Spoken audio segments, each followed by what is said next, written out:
এই ব্যবসা কতদিন করেন? এই আজকের থেকে শুরু। আজকে থেকে শুরু। আর কতদিন চলবে, এরকম কতদিন চলবে না এই তবে ব্যবসা? থেকে তোদের এই থানা থাকবে, যতদিন?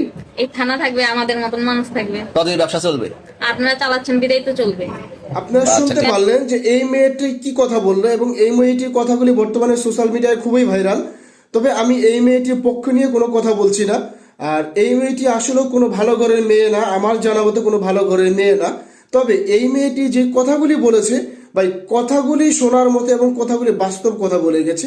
তারা ইয়াবা ব্যবসা করতেছে এবং সেই ইয়াবা ব্যবসা মেয়েটিকে জিজ্ঞাসা করেছে এই ব্যবসা কতদিন চলবে। মেয়েটি কি বলছে যে তোদের থানা যে কদিন চলবে এবং তোরা যতদিন আছোস, আমরা যতদিন আছি এতদিন এই ব্যবসাগুলি চলবে। কারণ এই মেয়েটি যে কথাগুলি বলছে ভাই, বাংলাদেশে যে মাদক ব্যবসাগুলি হয় এই ব্যবসাগুলি নিয়ন্ত্রণ কিন্তু থানা থেকেই হয়।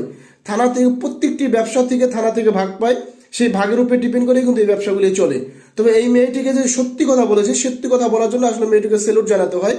আর এবং যারা মাদক নিয়ন্ত্রণ আইনে আছেন, যারা মাদককে নির্মূল করতে চান ভাই, যারা এই মাদক নিয়ে নির্মূল করতে চান তারাই তো মাদক ব্যবসায়ী। বাংলাদেশে মাদক কিভাবে আপনারা বিরত রাখবেন, কিভাবে বিরত রাখবেন, যে মাদক থেকে বিরত থাকবো যে সাধারণ জনগণ, তারাই তো ব্যবসা মানুষের মাথার ভিতরে ঢুকিয়ে দেয়।